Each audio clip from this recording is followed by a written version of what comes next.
Good evening and welcome to Gravitas. I'm Palki Sharma Upadhyay. Let's get started.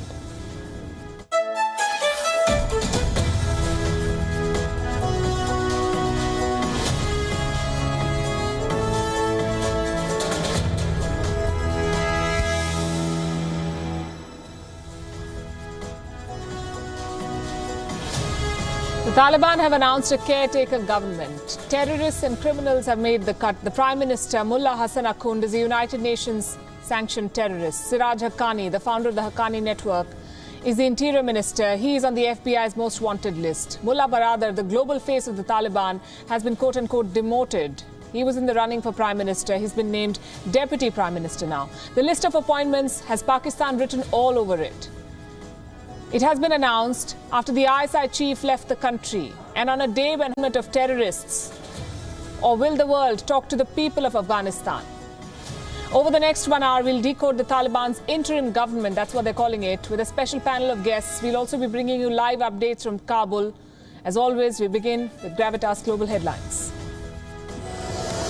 A third person has died in Japan as a result of Moderna COVID vaccine contamination. The 49-year-old died 1 day after he received his second shot of the vaccine. 2 other people died in August after getting the Moderna jab. Brazil's President Jair Bolsonaro has signed a decree restricting the powers of social media companies to remove accounts and content. He said the new legislation would help protect freedom of speech. Within a month of India proposing to scrap retrospective tax cases, UK energy major Cairn has agreed to take back all cases against the country within days of India returning. Accused mastermind Khalid Sheikh Mohammed and 4 others is scheduled to resume on Tuesday. No trial date has been set. Israel launched retaliatory airstrikes against Gaza, targeting Hamas locations after incendiary balloons were launched from the Palestinian enclave. The military said it had struck a Hamas rocket manufacturing workshop as well as a Hamas military compound in Khan Yunis. Myanmar's National Unity Government has unveiled a new strategy to oppose military rule, including urging bureaucrats to leave government posts and action by militias. The shadow government was formed after the military seized power in a coup on February 1st. Cuba has become the first country to vaccinate children as young as 2 years old against COVID-19, using homegrown jabs that are not recognized by the World Health Organization. More than a week after Hurricane Ida devastated northeast United States, parts of Louisiana state remain without power. Several cities in the region remain inundated, and residents are being advised to stay indoors.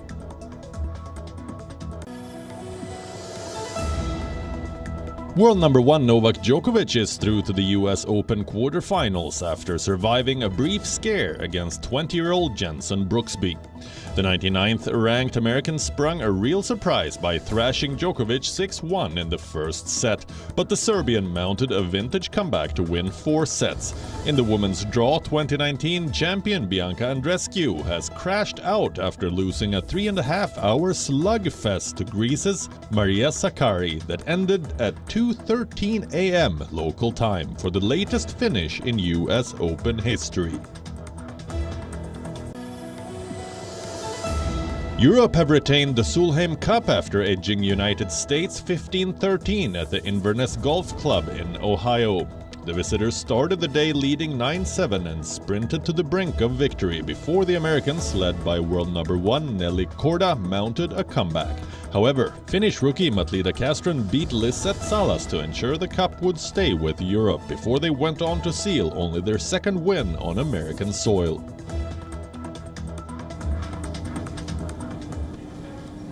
The Islamic Emirate of Afghanistan, as they call themselves, has officially been established. A few minutes back, the Taliban held a press conference in Kabul where they announced the formation of their government. A government where mercenaries would serve as ministers. Let's take you straight to the portfolios. this is what the new cabinet would look like. Starting with the leader of the emirate, the Taliban have named Mullah Hassan Akhund as the new prime minister of the country. This is contrary to what many believed. Until now, indications were that Mullah Baradar will be the prime minister of Afghanistan, but all such suppositions have gone for a toss. Mullah Hassan Akhund is the new prime minister. Who is he? Well, there's very little information available on public domains about him. All we know that he was part of the 30-member team which founded the Taliban, that he served as the head of the Rehbari Shura, which is the decision-making body of the Taliban, for about 20 years. And he's said to be very close to the supreme leader of the Taliban, Haibatullah Akhundzada. This is also a man from Kandahar, which is the birthplace of the Taliban. And it is believed that Pakistan had a role to play in his appointment as Prime Minister. What happens to Baradar, the global face of the Taliban? He's been named as the Deputy Prime Minister. Reports say he's been sidelined by the Rehbari Shura because apparently he wasn't radical enough. They wanted a hardliner to be in charge of governance. The Taliban have also appointed a Minister of Justice, believe it or not. Abdul Hakim Ishaqzai. The Taliban have appointed this man. He is the founding member of the Taliban, also a close associate of its slain leader, Mullah Muhammad Omar. He served as the chairman of the Taliban's negotiation team in Qatar. Then we have Muhammad Yaqub, the 33-year-old son of Mullah Omar. He'll be the defense minister. Until now, he served as the commander of the Taliban's military operations. There were reports that many within the Taliban's ranks wanted him to be prime minister, but the top leaders perhaps felt that he was too young and lacking in experience. For that matter, how many of these people are experienced in governance and running a country? But this is the Taliban for you. Next, we have a rather notorious name, Sirajuddin Haqqani, a United Nations designated terrorist, the mastermind of several terror attacks globally. He is going to be the interim minister of Afghanistan. This is a cruel joke on the world. He currently heads the Haqqani network, the most powerful and feared terror outfit in Afghanistan. One can only imagine how this interior minister is going to function. Then we have Amir Khan Muttaqi, appointed as a foreign minister. He was part of the Taliban's negotiation team in Qatar. He served as the information minister during the previous Taliban regime. Serving as the deputy foreign minister to Muttaqi will be Sher Mohammad Abbas Stanigzai, who served as the head of the Taliban's political office in Doha. Stanigzai was once a cadet at the prestigious Indian Military Academy in Dehradun. This was in the 1970s when India was involved in training Afghan army officials. But after the Soviet-Afghan war ended, Stanigzai left the Afghan army, took a radical turn and joined the Taliban in 1996. He will now be the deputy foreign minister of his country. As will be Babiullah Mujahid. He's been named as a deputy foreign minister too. You know what he looks like. He's the one holding the infamous press conferences in Kabul for the last 2 weeks. Until now, he was the official spokesperson of the Taliban. He will now be the deputy foreign minister of their government. Then we have Khairullah Khairkhwa. He's been named as the information minister of the Taliban. After 9/11, he was held at the Guantanamo Bay detainment camp in Cuba. He was released in 2014 in return for a US Marine. You don't have his photo. These are the people who will rule rule Afghanistan, in fact. There aren't enough pictures of them on social media, on the internet. This is the government that the Taliban have put together. Lastly, we have Mullah Hidayat Badri. He will serve as the Taliban's finance minister. He's another obscure character. There is absolutely no information available about this man, apart from the fact that he will now be the finance minister. Let's go straight to my colleague Anas Malik, who's been reporting for us from Kabul and was present at this press conference where the Taliban announced a government. Anas, Tuesday press conferences have become a bit of a routine for the Taliban, it seems. And today when you went, I saw your messages and you said that something is up because this one looks different from the others. Well, yes, today when we got that message from the Government Media and Information Center that there is an urgent press conference to be held, soon after that, pro-Taliban, people from the Taliban's media team, they started messaging and they said that this is to do with the government announcement and government formation. Additionally, at the first of it, initially it was not clear whether the government will be announced, whether the cabinet will be announced, whether the government formation date will be announced. So there were a lot of speculation speculations. But when we went in, and initially there was just one seat that was there, that was of Zabiullah Mujahid, which said Tarjuman Taliban, which said spokesperson of the Afghan Taliban. Soon after that, we saw sofas being placed, and that was an indication that there were Taliban leaders who were to be seated on those sofas. At least 4 sofa sets were placed on there, and then soon after that, we saw Zabiullah Mujahid walking in. Just before that, we saw Taliban leaders, some of them not so known, at least not so known to the foreign press, walking in, sitting on those sofas. And then Zabiullah Mujahid just came in, started with the cabinet announcement, and he announced that the head of state will be Mullah Muhammad Hassan Akhund. The first deputy would be Mullah Abdul Ghani brother. The second deputy would be Maulvi Abdul Salam Hanafi. Now, both the names are those from the Doha political team. Both Maulvi Abdul Salam Hanafi, he's the one who was in Russia as latest as July this year, and Mullah Abdul Ghani brother, we've seen him holding meetings. Then the acting defense minister, Maulvi Muhammad Yaqub Mujahid, he's the son of Mullah Umar. After that, he took a name that is known to everybody, that was of the acting interior minister, Sirajuddin Haqqani. After that, he said the minister of economy would be Qari Deen Muhammad Hanif, minister for Hajj affairs would be Maulvi Noor Muhammad Saqib, minister for justice would be Maulvi Abdul Hakim Shar'i. Now, Maulvi Abdul Hakim Shar'i was the person who was made the head of the political office as latest as last year. This change was done after the US deal was done in Doha. This change was done after that. So he would be heading the Justice Ministry, at least for the interim time period. The Minister for Tribal Affairs and Border Affairs would be Mullah Nurullah Nuri. But a very interesting name that has come in over here is the Chief of Army Staff, is Qari Fasiyuddin. Qari Fasiyuddin is somebody from the north. He was the one who has led the offensive in Panjshir. There were reports of him being killed in Panjshir, but then we saw Taliban quickly resorting to their PR campaign, releasing an interview of Qari Fasiyuddin saying that he's alive and quote-unquote this is propaganda. Right. He's been named as the Chief of Army Staff, whereas the head of the NDS has been named as Abdul Haq Wasik. Palki? Right.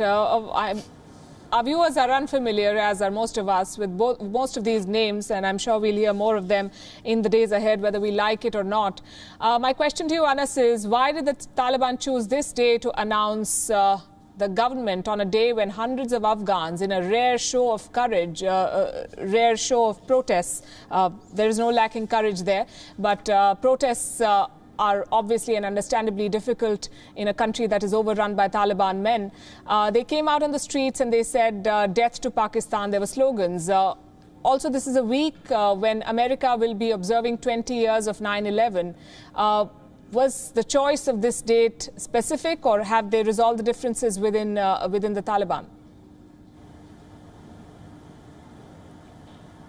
Well, looks like that they have resolved the differences, because there were increased speculations with regards to the government announcement date. In fact, the Taliban sources had been claiming that it would be by Friday when the government announcement will take place. But it looked like that the differences between the inner fight that had been ongoing between the Talibs from Logar, Helmand, Kandahar and the Talibs from the north, the differences look like they had been resolved. And the reason we're seeing that it might not be an inclusive caretaker government, but at least the Taliban, they would claim that they've included people from the north, they have included people from the south, they have included people from the east, and that is the reason we saw this announcement coming in haste. As I said, it was just at a 45-minute notice, this emergency press conference that was held. In the morning when we woke up, we had almost everybody from the foreign press, in fact the local press, had no idea how the day would be panning out. So prima facie it does look like that they had resolved the differences, and before any other issues could have possibly emerged, they went on in haste to announce this cabinet. Palki? You've been interacting with the people of Afghanistan. How do they see this charade of the Taliban holding press conferences and saying that this is an interim government and we have a justice ministry, of all things? Well, the people are genuinely scared. prima facie, at least on record, if you try to talk to them, you won't find many people to talk to you, at least on record. But behind closed doors, they're scared. They're really scared for the fact that they fear the wrath of the Taliban. They fear that they would be pushed back into the 90s. They fear that they would be pushed back to the fact that women would not be allowed out on the roads. Girls would not be allowed in schools. Men would not be allowed to take shaves. They won't be allowed to listen to music, and so on and so forth. So the fear is there. The fear is real. The Taliban are trying to show or create this semblance of normalcy. Today, when we saw those protests, those anti-Pakistan protests out on the roads, it was kind of surprising for the fact that the protest, this movement, this renewed movement, is being led by women and not men. It's women who have been leading these movements. But then we saw the Taliban pushing these women, some of these women, shoving them in the cars, arresting them, misbehaving with them. In response to that, Zabiullah Mujahid has maintained, the now deputy information minister of the Afghan Taliban has maintained that those who take law in their own hands, they will be dealt by law. But it is still unclear what law are we talking about. Are we talking about the Sharia law? Are we talking about the constitution of Afghanistan? Because at the press conference, Ahmadullah Wasiq, who is the deputy of the information and cultural ministry, actually the deputy of Zabiullah Mujahid, he has said that Afghanistan is now an Islamic Emirate, and the official name is Islamic Emirate of Afghanistan. So now the question rises, if they're talking about law, what law are they referring to? Are they referring to the law of Islamic Republic of Afghanistan? And if it is being referred to, then how is it being implemented in the Islamic Emirate? So lots of questions there that remain unanswered. And we've seen the Taliban brutality, at least today on the roads. I'm a witness myself. Journalists were not allowed to cover. Women, as I said, they were pushed, they were shoved into cars, they were arrested. So as we speak, there is a lot of uncertainty. There's a lot of fear within the people of Afghanistan with regards to this renewed regime that has been imposed, or probably that has taken over their country. Palki? Right, Anas, thanks very much for bringing us that update and analysis. We are also joined from Washington, D.C. now by Mariam Wardak, my colleague here in WION. She hosts the South Asia Diary. She's also the founder of Her Afghanistan. She served in the presidential office as an advisor and continues to play a very important role in the lives of hundreds, if not thousands, of Afghan girls. Mariam, good to see you again. Thank you for having me. When this government was announced, someone said it as a joke, but it's not funny anymore, that there are no women. We did not expect them to announce women as part of the cabinet. But as an Afghan woman who has made a life for herself, how do you feel when you see a terrorist group taking charge of Kabul and announcing a government and holding a press conference and the entire world media covering it and reporting it? I think that one of the aspects that I really look at is how the former government that was led by Ashraf Ghani completely failed its people and allowed these individuals, this group, to take over the country.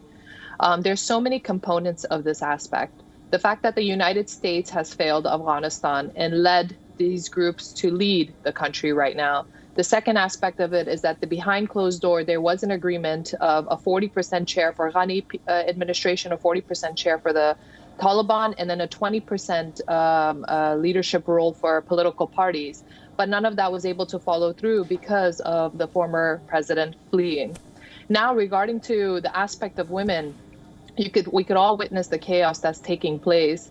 The concern that all women have is the basic rights to education and their involvement in the economic infrastructure, because much of the society has now turned into matriarch due to the level of criminal activity that has taken place where they've lost husbands, brothers, and fathers. It's all nothing but a concerning aspect. It breaks my heart on a personal level, but sometimes we can't allow our emotions to come into place, especially when I'm communicating with my young girls that are on the ground in Afghanistan. So when I show a little bit of, if I'm terrified in any way and I disclose that to them, immediately they're asking me if I could help them evacuate from the country. Of course, now there has been a number of my girls who have left Afghanistan. About 7% of my girls have been evacuated, but the others who don't want to leave their families behind have stayed. And they're concerned on how they're going to be active because many of them have no men in their households to support them in any way possible. There are situations where people have no food. They have no electricity at the moment, and they have no access to any outside family members for any type of support. There has been a violent incident with one of my members where they had entered the bank to try to get money from their personal account, and they wanted to record the process for Her Afghanistan, my organization, because we upload regular recordings on their interaction with the Taliban. And first, it was actually a young man who just got upset because she had a phone, and he pushed her. And when she spoke back, then the Taliban got involved and broke her phone. And then another young man slapped her who worked at the bank. So the kind of violence that is starting to show within the public is also very concerning, that we are enabling individual men to act abusively towards young girls. Today we saw some amazing pictures from Kabul, Mariam, of women out on the streets protesting, saying that they want Pakistan out of their country, protesting for their rights and their freedoms. And it was truly heartening. And we thought that would be our top story. We wanted to lead the show with that. And then the Taliban held a press conference and talked about a government and named men who are designated terrorists, who have served jail time, who've been involved in terrorist attacks, as the men who would be leading a country. Do you think the timing of this announcement had something to do with the fact that Afghans are coming out and speaking out and saying we don't want this? Absolutely. I think the Taliban have become extremely strategic on their communication outreach and are much more aware on how they need to interact with international media, especially foreign countries that are observing them, especially those that they want to have some sort of bilateral agreement in the future. In regards to any foreign country having any type of activity in Afghanistan, it should not be acceptable.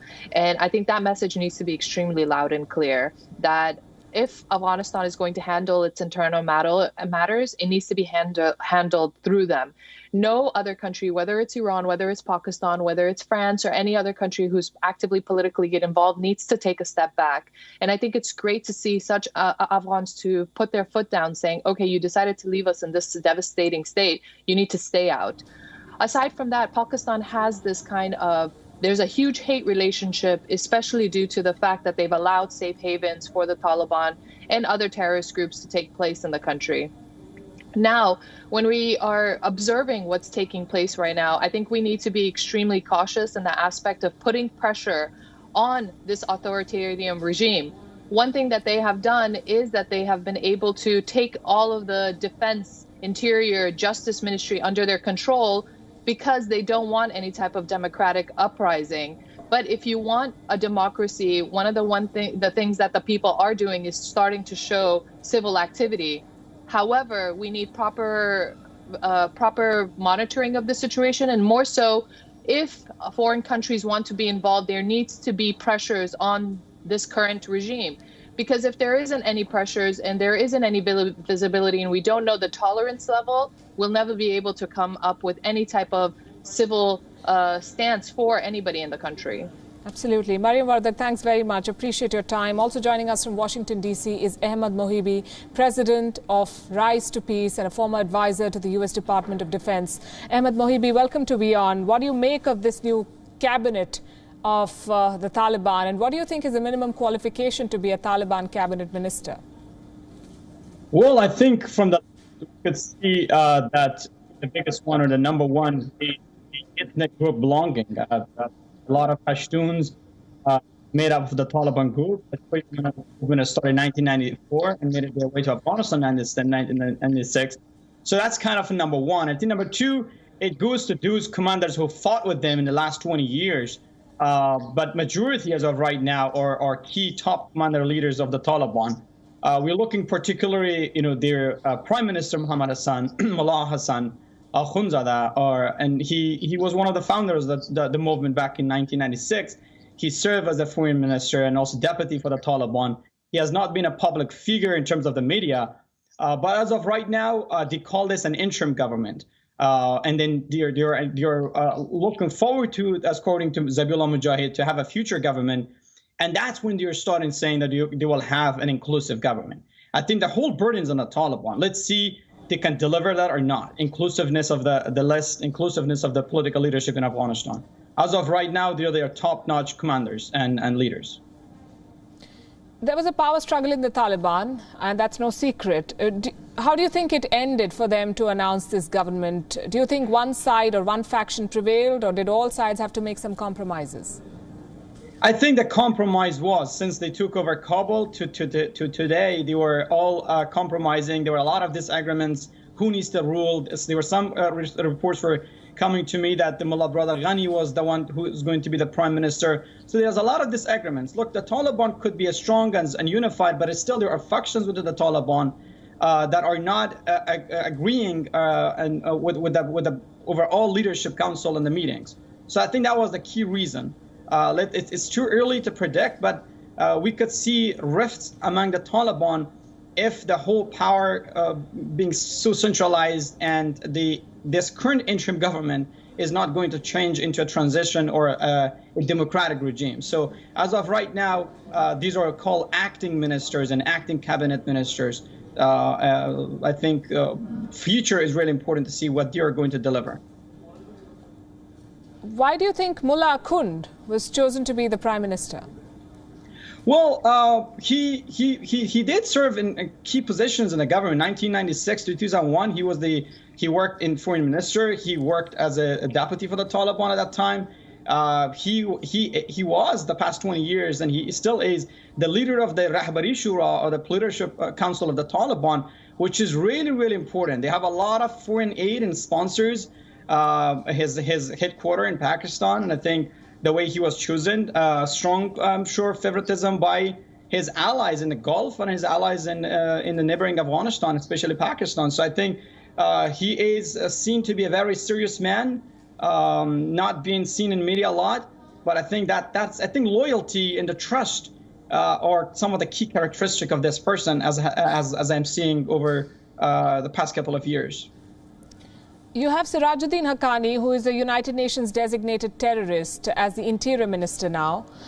You have the Minister of Information, who has served time at the Guantanamo Bay detainment camp in Cuba. These are the men who've been appointed to quote-unquote constitutional posts in the Taliban's Afghanistan. How do you think the world in general and the United States in particular will do business with them? They talk about engagement all the time. If we were talking about war crimes, all of these Taliban leaders have killed thousands of Afghans, American soldiers, international community. They have committed some of the horrific, inhuman terrorist attacks in the world. In Kabul city, bombing innocent people, children, schools. We're talking about war crimes. But I think the United States, international community, United Nations, they all have agreed to let the Taliban come to Afghanistan and take over. So whether they have been on CIA blacklist or the United Nations Security Council blacklist, or they have killed thousands of Afghans in the last 20 years, they have one clearance, and that is to take over Afghanistan. That's what I see from the facts on the ground and how the former president of Ashraf Ghani, he fled the country. Now there's a lot of rumors that he made some sort of deal with the Taliban. So I think at the end of the day, there's a lot of grievances among the Americans for losing their sons and daughters in Afghanistan, and grievances among Afghans. You know, Taliban can bring any sort of government in Afghanistan. They claim to be bringing democracy, freedom, and justice, but let them show it, let them prove it. As of right now, they're beating people in the streets. They're not letting them to do peaceful protests. But I think grievance is the most important thing.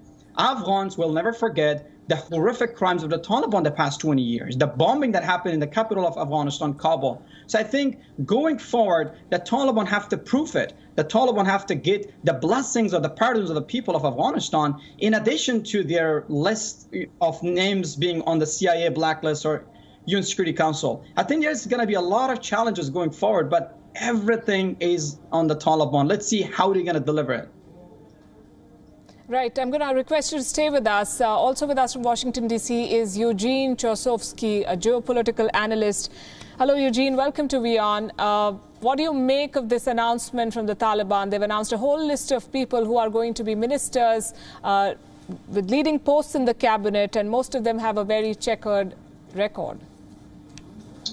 Yes, well, thank you very much. I think that regardless of the specific personalities, and obviously there's some very problematic figures here, at least as far as the West is concerned, you know, with Haqqani and the new leader Akhund, these were on the U.S. and UN terror lists. But I think the key point moving forward will be the actions of the government itself, both on the domestic level, when you talk about things like the role of women and the economy, and especially when it comes to combating transnational militant groups like IS. So, this was going to be a problematic list regardless of who was appointed, because it is the Taliban. But I think the most important thing moving forward will be actually what the actions that they take, and that will shape the domestic and foreign relationships.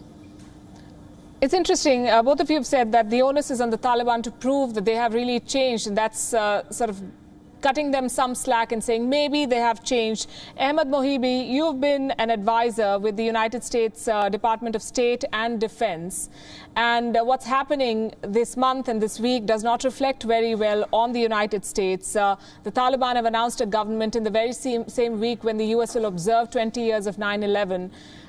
What is the thinking? What kind of strategizing goes on inside the US government when they see something like this?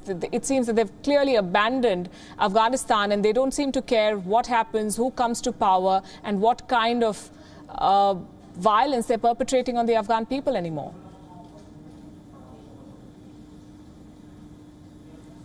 Have agreed in US withdrawal from Afghanistan, but they did not agree it was handled. I think President Biden's election campaign to bring troops home literally cost the U.S. credibility in the world. We're talking about 20 years of war and struggle and investment in Afghanistan, and also American foreign policy. We just left and gave everything to Taliban. I think internationally, U.S. has lost its credibility in terms of war. I had some conversation yesterday with some Kurdish people, and they were saying that, we have to learn from Afghanistan. So you see, the U.S., it impacted us in the world in terms of credibility, and the Taliban has used it, and the Russians, the Chinese, so many other superpowers. I think going to the Taliban and going to what happened in the region, it has, I think, it needs to be a lot of deep thinking investigation in how the Taliban took over, how intelligence, I didn't call this an intelligence failure. I think it was more of a policy, a White House decision that we're going to bring troops home no matter what. That is what American people need to understand. And I think the former Afghan president, Ashraf Ghani, and he fled the country without informing his generals. I think there's a lot of investigation needs to take into place of that. But right now that the Taliban has taken over, I think their misbehaviors, their wrongdoings, their policies, their executions, all of them will have a direct impact on international community. And I think international communities, particularly the United States, are responsible for the more lives of people being killed in Afghanistan. Eugene, do you see a Pakistan hand in the choice of Mullah Akhund as the Prime Minister? Well, certainly Pakistan plays a very influential role. I don't know the extent to which actual appointments are shaped by Pakistan, but we've seen even today protests in Kabul against Pakistan's so-called interference. And this is a really important point, which is the role of not just Pakistan, but also other external countries in shaping the landscape moving forward. So, with the U.S. now militarily out of Afghanistan, but still going to be engaged in, some security operations, I think it's really important to look at the countries that are going to be invited to the ceremony. Among those are Russia, China, but also, of course, you have Pakistan, Iran, countries like that. So this is going to be an increasingly crowded, I think, space, and one that could make it much more dynamic. Who do you think is going to recognize this government? Well, I think a lot of countries, including Russia, have made a recognition contingent upon the actions taken by the Taliban. So basically, these countries are in a wait-and-see mode. And if they see that the Taliban are, governing in a responsible way, particularly as it relates to denying any safe havens for transnational militant groups, I think those recognitions could be forthcoming. But it will really depend on the actions of the Taliban moving forward. this was also supposed to be an inclusive government. Do you see any proof of the kind of representation that the Taliban initially said that they would ensure? Eugene? Well, it's still quite early. I mean, certainly the list of the main leadership does not indicate a particularly inclusive position. But there is still room for that. I mean, the Taliban have been very careful about, even offering this so-called general amnesty to basically all groups, as long as there's no active resistance. So that will depend, I think, on the kind of the mid-tier and even lower tier appointments. That will depend on how the economy functions, how the lower tiers of government operates. Eugene Chosovsky, Ahmed Mohibi, thanks very much for joining us here on WION. Let's go straight to Doha. Habiba Sarabi, a member of the Afghan peace negotiation team, is with us. Habiba, good to have you back on WION.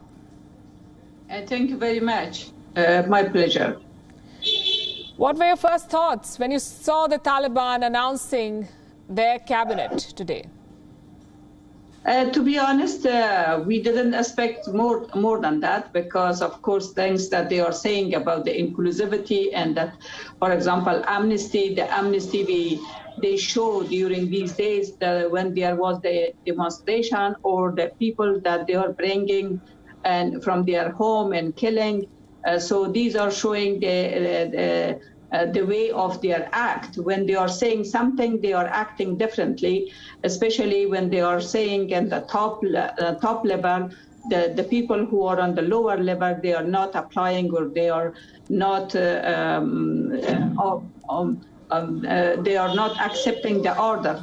So this is it was not something that it is a kind of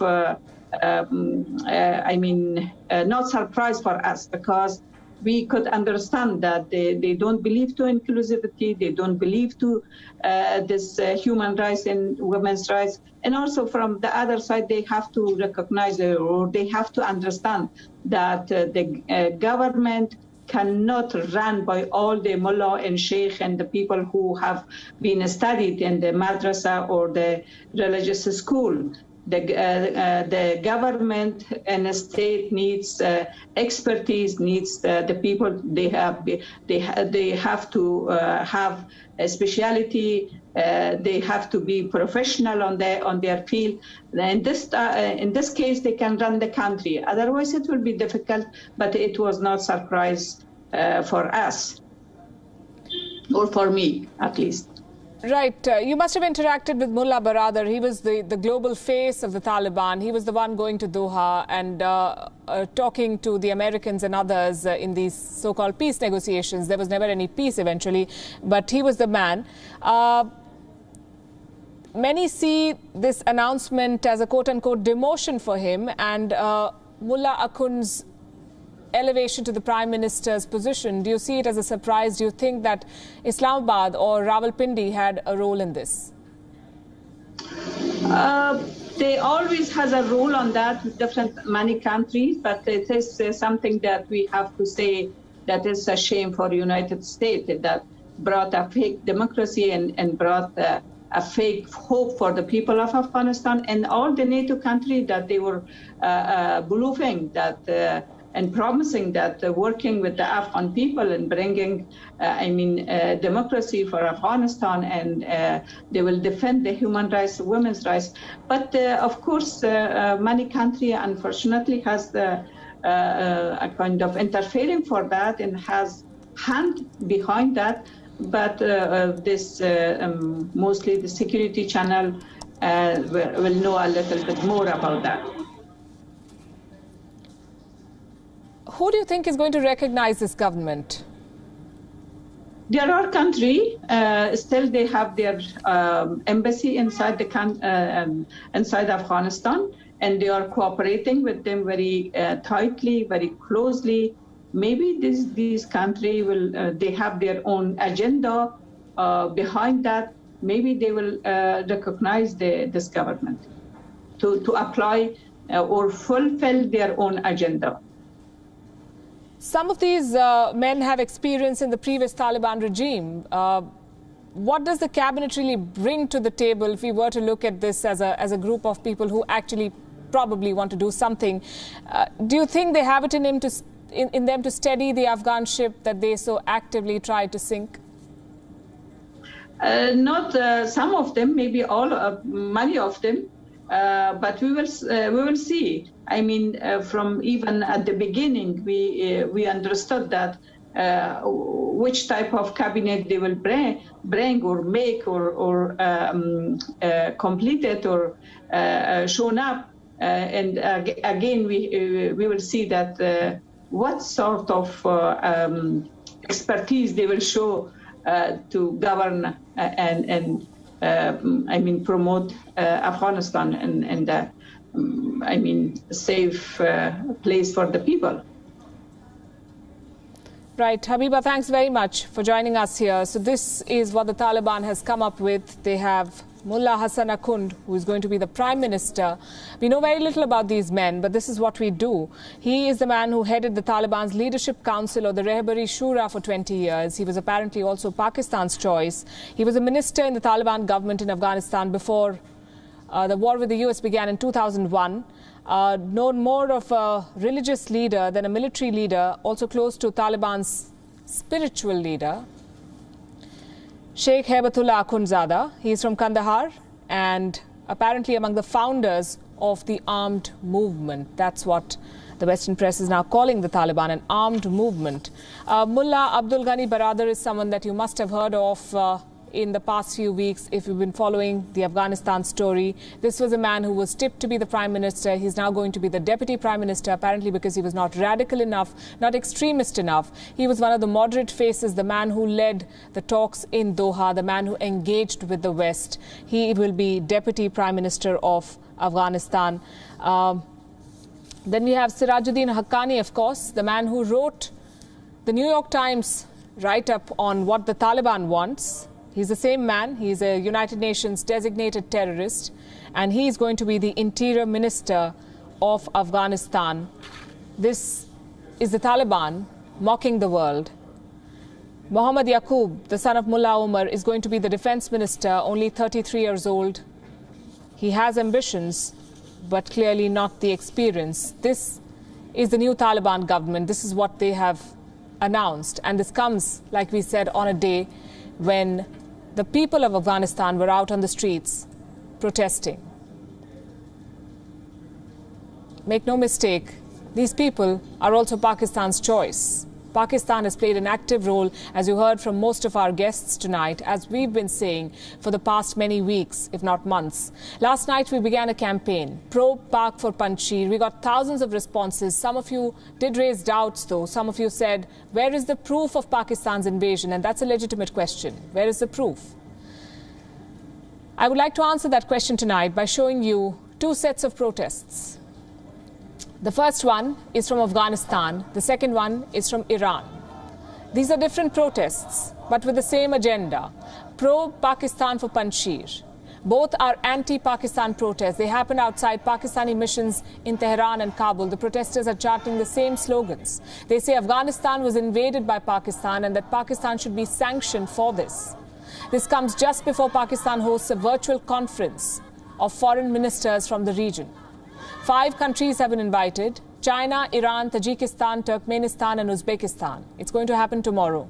It's a desperate attempt at damage control by Islamabad. It won't work, though. Afghans are calling out Pakistan. Thousands of Afghans took to the streets today. Pakistan should watch this. They are being exposed. And world leaders should watch this. Defenseless Afghans are fighting back after the world's most powerful militaries fled.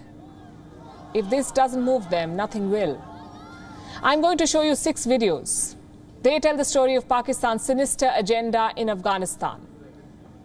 And the Taliban, with all their guns and brutality, have failed to crush these protests. Video number 1 is from Kabul. It's a clear message to Islamabad. Look at this.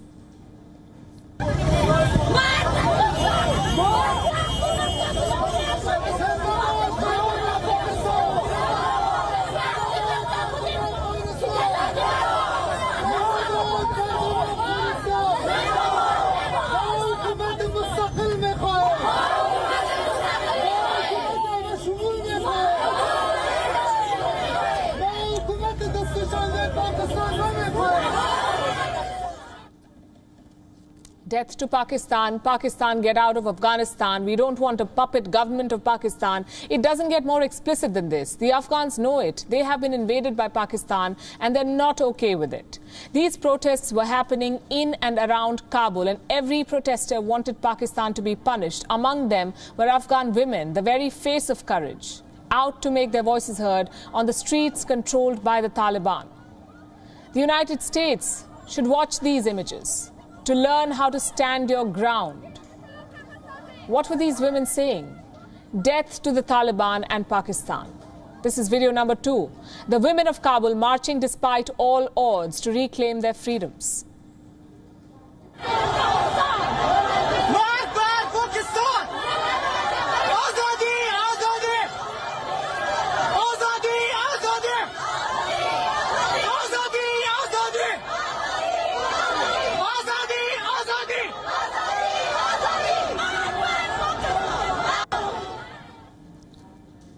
These women are risking their lives, defying the Taliban's draconian rules for women, and calling out Pakistan in no uncertain terms. Video number 3, another set of Afghan women saying Pakistan should leave their country.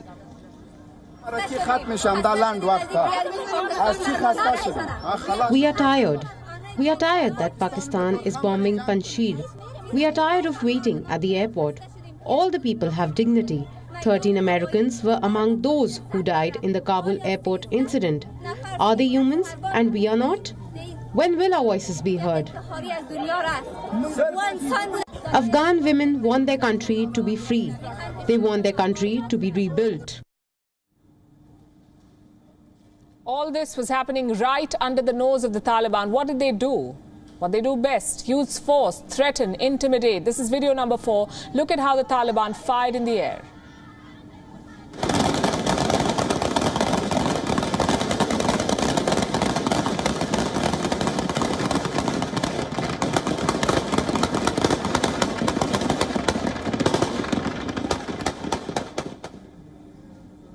For weeks, the Taliban have tried to project a softer image, but this is their true face. First they fired, then they went after the protesters. The people were seen running for cover. Journalists were detained. Women faced the worst, though. This is video number 5, a group of women protesting outside a university. The Taliban beat them up in full public view.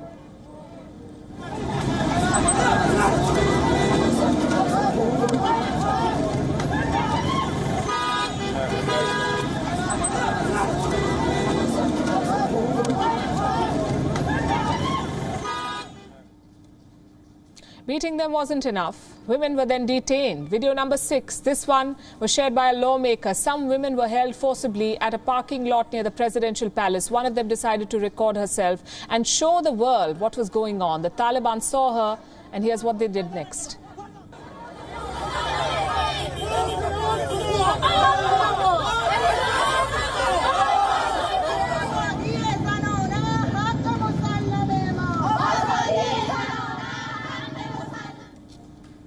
You could see the fear in her eyes, and we hope these women are safe, but we cannot be sure. The Taliban were able to disrupt protests. They failed to crush them, though. Even after the crackdown, Afghans continue to protest in smaller pockets. Our correspondent Anas Malik managed to capture one such protest.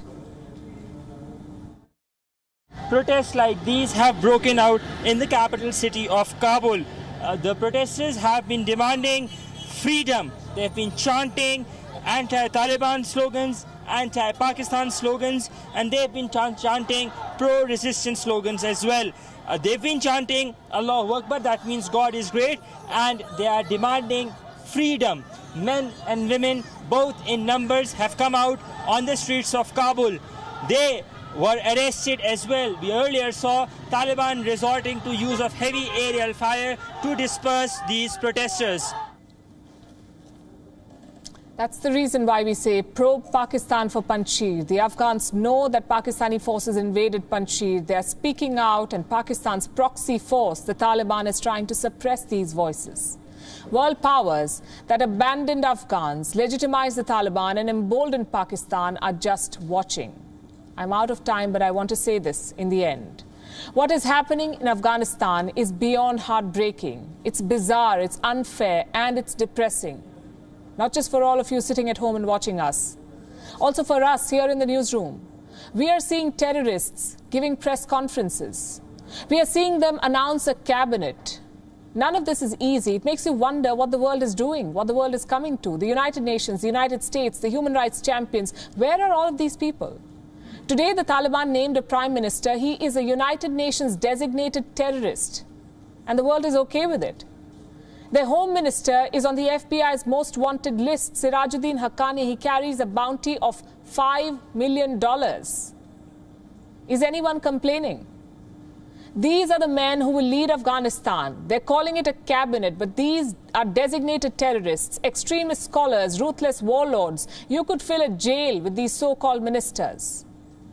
If this is how the Taliban plan to rule, Afghanistan's fate is sealed. But you know what's even more disappointing? The world's silence. The Taliban have invited 6 countries to their government formation ceremony. Do you know how many have rejected the invite? None. Some are waiting eagerly for the day. Others are undecided. They're not even saying no. And this is precisely the problem. The word no, the world no longer has clarity. Who is bad? Who is good? Those lines are being blurred. You have countries in the West looking to partner with the Taliban, giving them the benefit of the doubt. Have they thought about the flip side? The rights of women? The hopes of Afghan children? Who protects them? Or is that collateral damage in global security? Frankly, August the 15th was not the Taliban's endgame. Many of us saw that coming. Today was the real endgame. All their promises of an inclusive government were a farce. All we can see is a cabal of Taliban old guard. A group of Pashtun men with a proven track record in brutality. Where are the civilian leaders? Where are the women? Acting government or not, this was the Taliban's last chance, if at all they deserved one. And simply put, they blew it. Holding press conferences does not make you a spokesperson. Living in the presidential palace does not make you a leader. You need compassion, respect, love for your people. You need to respect the law. The Taliban have none of this. There is no denying that today's scenes were depressing, but it's also a wake-up call. World leaders need to take charge. Wait and watch is not a strategy. It's a free ticket for anarchists like the Taliban, for terrorists like the Taliban. This acting government is just the start of a dark chapter for Afghanistan. It's easy to lose hope, but don't forget, there is a battle to be fought. We will continue doing our bit here at WION. We will report the Taliban's atrocities. We will question their lies. We will always speak up for the Afghan people, and we will question what the world is doing. Wrapping the show with that. Thanks for watching.